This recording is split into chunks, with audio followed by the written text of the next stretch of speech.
Welcome to Denver. Yeah, oof. Nice area of town. And you can see we're parked in this beautiful RV parking space here. No, actually we're on the side of the road because apparently one of the shackles on the axle came loose and fell off somewhere. And we started hearing a squeaky noise, and I pulled over to see what it was. And major, no, it's not a difficult repair. I actually think it only took them like 5 minutes to do.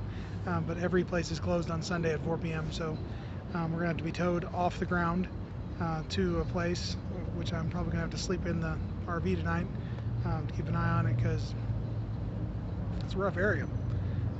Anyhow, yeah, I'm just grateful that nothing major happened. And kids are hanging out. We were just keeping an eye on people like this guy over. Oh, let's get you over this way. You see that just people just keep parking right in front of our RV for whatever reason, and just sitting there and looking at us. It's like we're entertainment.